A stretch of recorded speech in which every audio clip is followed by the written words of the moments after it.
قوم عسل رو به هیچ عنوان میل نکنید. ما به شدت میگیم عسل گرم نشه، یا حتی اگه میخواید میل کنید هیچ وقت عسل رو تو چای داغ نریزید. اگر عسل شکرک داره دلیل نمیشه این عسل بدی باشه.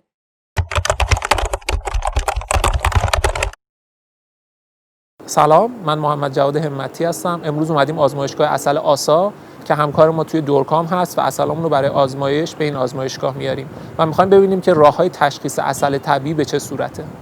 با سلام، شرکت آزمون سلامت آسا 21 سال هستش که تأسیس شده و من آتنا امیدپور هستم، کارشناس صنایع غذایی و 13 سال هست که در بخش شیمی مواد غذایی این آزمایشگاه فعالیت دارم. خانم امیدپور، ما کلاً چند مدل عسل داریم؟ فرق عسل تقلبی و طبیعی چیه؟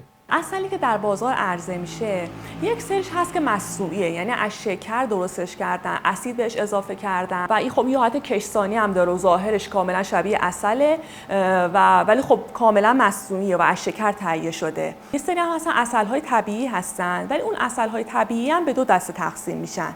عسل‌های طبیعی که زنبور کاملا از گیاه تغذیه کرده و یک سری عسل‌هایی که خب در اختیار زنبور آب شکر قرار دادن. خب مسلما اون عسلی که کاملا از گیاه زنبور تغذیه کرده خیلی بهتر هستش. عسلی که حالت مصنوعی داره که از ساکاروز تهیه میشه مسلما هیچ خاصیتی نداره، نه اون آنزیم‌های معده زنبور رو داره، نه اسید آمینه پرولین داره، اصلا کلا مصنوعی و هیچ خاصیتی نداره. مثل اینکه مثلا انگار شما دارین آب شکر میل میکنین، ولی عسلی که تغذیه‌ای هست اونم یه مقدار ساکاروزش بالاه، آنزیم معده اسید آمینه اینا داره ولی مقدار ساکاروزش بالا هستش. و عسلی که طبیعیه مسلماً که خب هم ساکاروزش پایینه، هم اسید آمینه داره، هم آنزیم داره. یکی از آزمون‌هایی که ما برای طبیعی بودن عسل انجام میدیم آزمون ساکاروز هستش. استاندارد ملی تا 5% ساکاروز رو در عسل اجازه داده، به خاطر اینکه زنبور حتی اگر گلم تغذیه کنه یک مقدار ساکاروز تو عسلش هست. آیا روش‌های خانگی تشخیص عسل طبیعی معتبر هستن؟ برای اینکه ما این ستا رو از همدیگه تشخیص بدیم هیچ راهی جز آزمایش وجود نداره.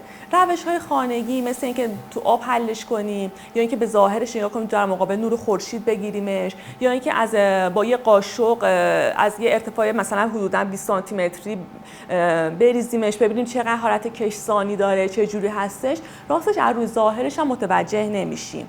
و طبیعاً اگه بخوای اینا رو از همدیگه تشخیصش بدیم و مطمئن بشیم که کدومش بهتر هستش باید با آزمایش مشخص بشه. آزمایش‌های مثل انجام آزمایش ساکاروز، هیدروکسی متیل فورفورال، دیاستازی نسبت فروکتوز به گلوکوز. یه توضیح راجع به شکرک میدید؟ از روی ظاهر عسل به هیچ عنوان نمیشه قضاوت کرد. یعنی اگر عسلی شکرک داره دلیل نمیشه این عسل بدی باشه، یا عسلی هستش که تغذیه‌ای به زنبور مثلا آب شکر دادن، اصلا نمیشه قضاوت کرد.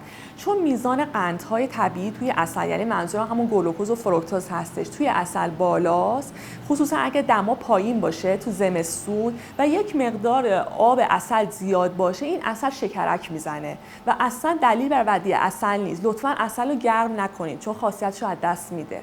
عسل طبیعی شکرک میزنه یا تقلبی؟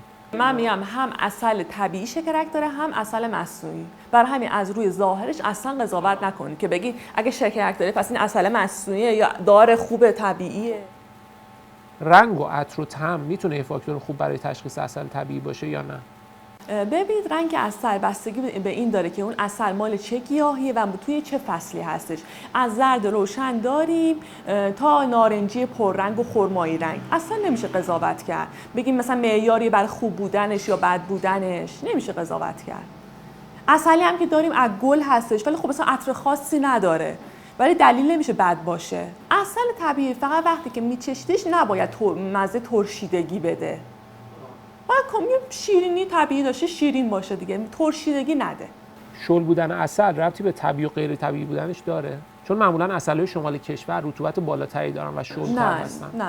نه. از ویسکوزیتش نمیشه قضاوت کرد بگیم بد خوبه، چرا شله، چرا سفته.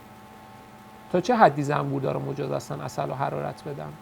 یکی از چیزهای دیگه که مهم هستش این که عسل رو به هیچ عنوان نباید گرم کنن. اگر گرم کنن عسل خاصیتش رو از دست میده.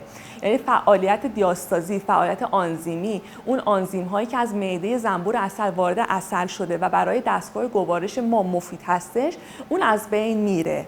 ولی خب بعضی از تولید کننده ها عسل رو گرم میکنن به خاطر اینکه شکرکش از بین بره و مشتری پسند بشه. باز اگه نکته به ذهنتون میرسه بفرمایید. موم عسل رو به هیچ عنوان میل نکنید، چون موم اولا که در بازار یک سری مصنوعی هستن که در اختیار موم یا همون شان اگه بگم در اختیار زنبور قرار میدن که زنبور بره اونجا و عسلش رو تولید بکنه که مصنوعیه. حتی اگر طبیعی هم باشه قابل هضم در معده نیستش. لطفاً میل نکنید. خیلی ممنونم که این فرصت رو در اختیار دورکام قرار دادید که اینجا بیاد و بتونه از تجربیات و دانش شما استفاده کنه. خیلی ممنونم، مرسی که تشریف آوردین تا بتونیم مردم رو آگاه کنیم. البته آگاه که هستن، بیشتر آگاه بشن.